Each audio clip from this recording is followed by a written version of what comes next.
પણ સવાલ એ છે કે જે સ્ત્રીના કારણે આ બધું થયું હતું એ સ્ત્રી છેલ્લી ઘડીએ કોર્ટમાં કેમ ફરી ગઈ? જાતે નક્કી કરો કે શું આ ઇન્સાફ હતો કે સિસ્ટમની હાર? અને જ્યારે સાક્ષી જ ફરી જાય ત્યારે મુકદ્દમો કોના પર ટકે છે? શું બળદેવ ચૌહાણ નિર્દોષ હતો? શું પુરાવા એટલા નબળા હતા કે ગુનો સાબિત જ ન થઈ શક્યો? સુજાતા આજે ક્યાં છે? તેને કોર્ટમાં કેમ પલટો માર્યો? શું તેના પર કોઈ દબાણ હતું કે પછી એ પુરાનો પ્રેમનો ફણગો ફૂટી ગયો? તેમના માટે ન્યાયની કિંમત શું હતી? શું એક નિર્દોષ છૂટવું એ તેમના મૃત્યુનો જવાબ છે?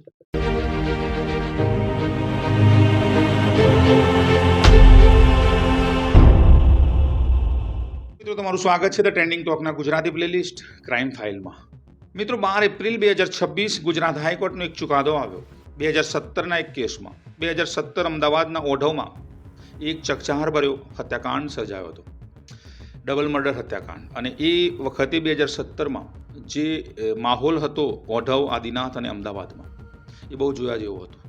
પણ 12 એપ્રિલ 2026 એટલે કે 2 દિવસ પહેલા જે હાઈકોર્ટે ચુકાદો આપ્યો એ બે નિર્દોષ લોકોને ન્યાય મળ્યો કે નહીં એના માટે સવાલ ઊભો કરે છે.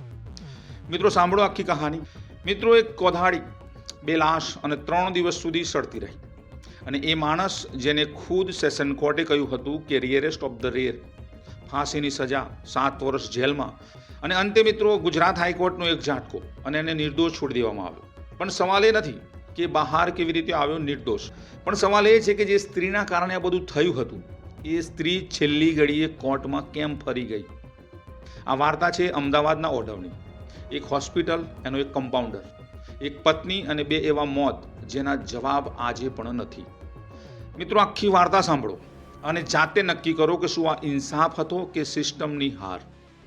3 જૂન 2017 રાત્રે લગભગ 10 વાગ્યા હતા અને અમદાવાદના આદિનાથના ઓઢવ વિસ્તારમાં બેલા પાર્ક સોસાયટીની એક સામાન્ય ગલીમાં એક માણસ ઘર તરફ ચાલ્યો આવે છે, થાકેલો આખા દિવસની મહેનત પછી. તેનું નામ હતું વિપુલ મોદી. જેવો તેને પોતાના ઘરનો દરવાજો ખોલ્યો, ઘરની અંદર એક વિચિત્ર ઉપસ્થિતિ અનુભવાઈ. ત્યાં એક માણસ બેઠો હતો જેનું નામ હતું બળદેવ ચૌહાણ, જેનું ઘરમાં કોઈ કામ નહોતું પણ એ બેઠો હતો. અને જ્યારે વિપુલે પૂછ્યું કે ભાઈ તું અહીંયા કરે છે શું અને મારી માં ક્યાં છે, તો એ માણસે ધીરેથી રસોઈ તરફ ઇશારો કર્યો અને વિપુલ રસોઈ તરફ ગયો. અને ત્યાર પછી જે થયું એ આ કેસની સૌથી ભયાવહ તસવીર છે, ભયાવહ સચ્ચાઈ છે. 6 જૂન 2017 3 દિવસ પછી પડોશીઓને ઘરમાંથી દુર્ગંધ આવવા લાગી. દુર્ગંધ એટલી તીવ્ર હતી કે પડોશીઓએ તે ઘર માલિક દિવ્યેશ મોદીને ખબર આપી. અને જ્યારે દરવાજો ખુલ્યો ત્યારે અંદર જે મળ્યું એ ઇન્સાનની કલ્પનાથી પરે હતું. નોર્મલી પાડોશીઓને એવું દ્રશ્ય જોઈને હચમચી જાય એવું હતું.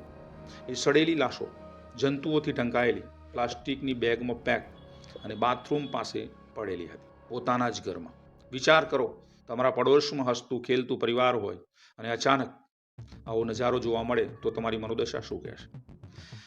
આ લાશો બંધથી બાથરૂમ પાસે પડેલી હતી. ઓઢવ પોલીસને બોલાવવામાં આવી. તપાસ શરૂ થઈ અને ધીરે ધીરે એક પછી એક કહાની સામે આવી, જેમાં એક પ્રેમ હતો, એક ગુસ્સો હતો, એક લોહી હતું અને અંતે એક એવો વળાંક હતો જે 2 દિવસ પહેલા આવ્યો, જે ન્યાયના સમગ્ર તંત્ર પર પ્રશ્નો ઊભા કરી ગયો.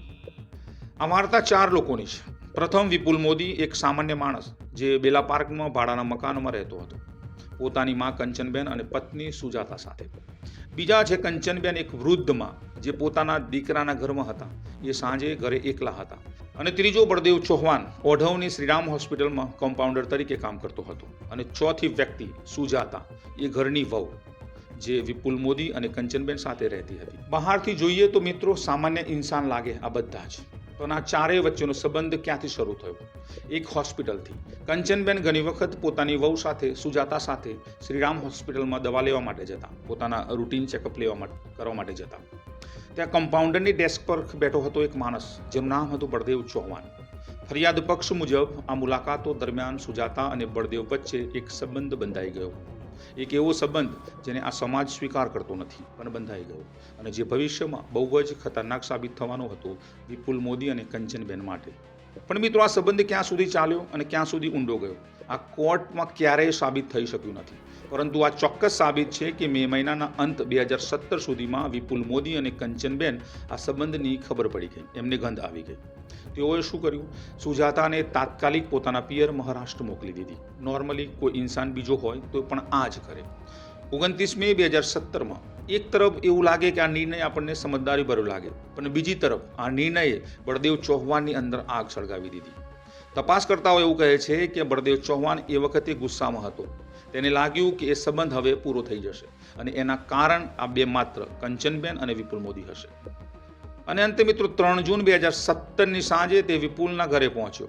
ઘરે ફક્ત કંચનબેન એકલા હતા અને પોતાનું ઘરકામ કરી રહ્યા હતા. બંને તરફ ઉગ્ર વાદ વિવાદ થયો, બોલાચાલી થઈ અને ત્યાર પછી એક ધારદાર હથિયાર એટલે કે કુવાડી વડે કંચનબેનના માથા પર ઘા મારવામાં આવ્યો અને કંચનબેન ત્યાં જ રસોડામાં ઢળી પડે. બળદેવ ચૌહાણે તેના શરીરને સાડીમાં વીંટ્યું, પ્લાસ્ટિકની બેગમાં લપેટ્યું અને રસોઈ ઘરમાં એટલે કે કિચનમાં છોડી દીધું. પણ મિત્રો વિચારો, જે ઇન્સાને હમણાં જ એક નિર્દોષ વૃદ્ધ વ્યક્તિનું જાન લીધી છે, એક વૃદ્ધ સ્ત્રીની હત્યા કરી છે, એ રાત્રે એ ઘરમાં જ રોકાઈ ગયો. હત્યા કરીને ભાગ્યો ને ત્યાં જ રોકાઈ ગયો. વિગત વિચારવા મજબૂર કરે છે મિત્રો. કોઈ પણ સામાન્ય માણસ આ કર્યા પછી ભાગતો હોય, પણ બળદેવ ચૌહાણે આવું કર્યું નહીં. પણ બળદેવ ચૌહાણ ત્યાં જ રોકાયો, જાણે કે હજુ એને કંઈક બીજું કામ કરવાનું છે. અને મિત્રો રાત્રે 10 વાગે વિપુલ મોદી અંતે ઘરે આવે છે, થાકેલો પાકેલો, પોતાનું રૂટીન કામ કરીને, જે નોર્મલ માણસ, મધ્યમ વર્ગનો માણસ ગુજરાતમાં કરે છે. તેને ચૌહાણને પોતાના ઘરમાં જોયો અને આશ્ચર્ય પામ્યો અને તેને પૂછ્યું કે ભાઈ તું અહીંયા કરે છે શું અને મારી માં ક્યાં છે? તો બળદેવ ચૌહાણે કિચન તરફ ઈશારો કર્યો. વિપુલ રસોઈ તરફ પોતાની માને જોવા ગયો અને વળ્યો અને પાછળથી બળદેવ ચૌહાણે બીજો એક ઘા કર્યો. વિપુલ મોદી ત્યાં જ ઢળી પડ્યો. એ જ કુવાડીથી બળદેવ ચૌહાણે વિપુલ મોદી પર ઘા કર્યો અને હવે ઘરમાં 2 લાશ હતી. ચૌહાણે બંનેને પ્લાસ્ટિક બેગમાં બંધ કરી અને બાથરૂમ પાસે છોડી અને ચાલ્યો ગયો. 3 દિવસ પછી દુનિયાને ખ્યાલ આવ્યો. પોલીસ આવી, ઓઢવ પોલીસ સ્ટેશનમાં ફરિયાદ નોંધાઈ, તપાસ શરૂ થઈ અને સુજાતા મહારાષ્ટ્ર હતી અને અંતે ઓઢવ બોલાવવામાં આવી. તેને નિવેદન આપ્યું. બળદેવ ચૌહાણનું નામ સામે આવ્યું અને તેને ગિરફ્તાર કરવામાં આવ્યો. મિત્રો સેશન કોર્ટમાં મુકદ્દમો ચાલ્યો. સરકારી વકીલ રમેશ પટનીએ 28 સાક્ષીઓના નિવેદન રજૂ કર્યા. સુજાતાનું નિવેદન પણ હતું અને સીસીટીવી ફૂટેજ હતા. અને આ કેસના એવિડન્સ જોતા અદાલત સામે એક ચિત્ર ઊભું થયું, જેમાં બળદેવ ચૌહાણ એવો ઇન્સાન હતો જેને એક ગેરકાયદેસર સંબંધ બચાવવા માટે 2 નિર્દોષ લોકોની હત્યા કરી. સપ્ટેમ્બર 24માં એડિશનલ સેશન જજ બીવી જાદવે ચુકાદો સંભળાવ્યો. તેઓએ કહ્યું કે આ આરોપી એક નાજાયજ સંબંધ ખાતર 2 નિર્દોષ લોકોના જીવ લીધા છે. આ ગુનાની ગંભીરતા એટલી બધી છે કે જો આને આજીવન કેદ આપશું તો આ અદાલતની નરમાઈની નિશાની હશે અને બળદેવ ચૌહાણને અંતે ફાંસીની સજા સંભળાવવામાં આવી અને આ કેસને અંતે રિયરેસ્ટ ઓફ ધ રેર કેટેગરીમાં મૂકવામાં આવ્યો. અહીં સુધીની વાર્તા સાંભળીને આપણને લાગે છે કે મરનાર 2 નિર્દોષ કંચનબેન અને વિપુલ મોદીને ન્યાય મળી ગયો, પણ આ વાર્તા અહીં પૂરી થતી નથી. બળદેવ ચૌહાણે ગુજરાત હાઈકોર્ટમાં અપીલ કરી. તેના વકીલ એલબી ડાબીએ એક પુરાવાને પડકાર્યો અને અદાલતે જે સંભળાવ્યું તેને સમગ્ર મુકદ્દમાની નીવ હચમચાવી નાખી. પહેલી વાત સુજાતા, જે આ આખા કેસની મુખ્ય સાક્ષી હતી, જેનું નિવેદન સેશન કોર્ટમાં ફરિયાદ પક્ષની કરોડરજ્જુ હતું. હાઈકોર્ટમાં આવીને પોતાના નિવેદનથી તે ફરી ગઈ. જે સંબંધની વાત ફરિયાદ પક્ષે કરી હતી એ કોર્ટમાં સાબિત જ ના થઈ અને જ્યારે સાક્ષી જ ફરી જાય ત્યારે મુકદ્દમો કોના પર ટકે છે? બીજી વાત, સીસીટીવી ફૂટેજ. જે સીસીટીવી ફૂટેજ પુરાવા તરીકે રજૂ કરવામાં આવ્યા હતા, જેમાં આરોપીઓનો ચહેરો સ્પષ્ટ દેખાતો નહોતો. ત્રીજી વાત, હત્યાના હથિયારની રિકવરી.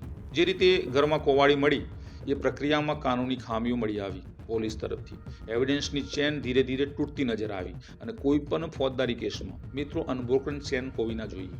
અને મિત્રો કોર્ટે અને ચુકાદાઓનો સંદર્ભ આપ્યો અને કહ્યું ગુનો ગમે તેટલો સંગીન હોય પણ એવિડન્સની ચેન પૂર્ણ હોવી જોઈએ. કોઈને માત્ર શંકાના આધારે ફાંસી જેવી ગંભીર સજા ના સુનાવી શકાય, આવું કોર્ટનું મત હતું પુરાવાના આધારે. અને મિત્રો અંતે 12 એપ્રિલ 2026 એટલે કે 2 દિવસ પહેલા ગુજરાત હાઈકોર્ટે ચુકાદાને સંભળાવ્યો. બળદેવ ચૌહાણ નિર્દોષ છૂટ્યો, ફાંસીની સજા રદ થઈ અને કેસ હાલ બંધ છે. આ એક ક્ષણ માટે રોકાઓ અને વિચારો, 2 લોકો માર્યા ગયા, એક મા અને તેનો દીકરો. તેમની લાશ 3 દિવસ સુધી સડતી રહી. પોલીસે તપાસ કરી, સેશન કોર્ટે 7 વર્ષની સુનાવણી પછી ફાંસીની સજા આપી અને પછી હાઈકોર્ટે એક જ ઝાટકે બધું ઉલટી નાખ્યું. શું બળદેવ ચૌહાણ નિર્દોષ હતો? શું પુરાવા એટલા નબળા હતા કે ગુનો સાબિત જ ન થઈ શક્યો? બંને જવાબ સરખા નથી. આપણે ન્યાય વ્યવસ્થા કહે છે કે જ્યાં સુધી ગુનો સાબિત ના થાય ઇન્સાન નિર્દોષ છે, પણ આ સિદ્ધાંત સાચો હશે સિસ્ટમ માટે, આ જરૂરી છે, પણ આ સિદ્ધાંત સાથે એક દર્દભરી સચ્ચાઈ પણ છે. જ્યારે તપાસ નબળી હોય, જ્યારે એવિડન્સની ચેન તૂટેલી હોય અને જ્યારે સાક્ષીઓ ફરી જાય, ખાસ કરીને એવા સાક્ષીઓ કે જેના લીધે આ બે નિર્દોષ લોકોને અકાળે જવું પડ્યું, ત્યારે ન્યાય નહીં, આ સિસ્ટમની જીત થાય છે. સુજાતા આજે ક્યાં છે, તેને કોર્ટમાં કેમ પલટો માર્યો, શું તેના પર કોઈ દબાણ હતું કે પછી એ પુરાનો પ્રેમનો ફણગો ફૂટી ગયો, કે તેનું પહેલું નિવેદન જ સાચું હતું અને પછી એ ડરી ગઈ? આ સવાલોના જવાબ આ કેસની ફાઇલમાં નથી. કંચનબેન મોદી અને વિપુલ મોદી બે નામ જે હવે કોઈ ચુકાદામાં નથી. તેઓ ક્યાં છે આપણી આ દુનિયામાં તો નથી. તેમના માટે ન્યાયની કિંમત શું હતી? શું એક નિર્દોષ છૂટવું એ તેમના મૃત્યુનો જવાબ છે? આ કેસ માત્ર એક હત્યાની વાર્તા નથી મિત્રો. આ એ વાતની વાર્તા છે કે જ્યારે પુરાવા નબળા હોય, જ્યારે સાક્ષીઓ ફરી જાય, જ્યારે તપાસમાં ખાલી જગ્યાઓ રહી જાય અને ત્યારે સૌથી મોટી સજા પણ નિર્થક બની જાય છે. કુહાડી હતી, લોહી હતું, બે લાશો હતી ઘરમાં, પણ કોર્ટમાં એવિડન્સ પૂરતા ન હતા અને કોર્ટ શંકાના આધારે ક્યારેક આરોપીઓને છોડી મૂકતી હોય છે. મિત્રો, આવી સાચી સત્ય ક્રાઇમ ઘટનાઓ માટે મારી ચેનલ ધ ટ્રેન્ડિંગ ટોકને સબસ્ક્રાઇબ કરો. મળીએ નવા વિડીયોમાં નવા ક્રાઇમની વાતો સાથે. ત્યાં સુધી તમે સેફ રહો, સલામત રહો. જય હિન્દ, જય ભારત, જય ગરવી ગુજરાત.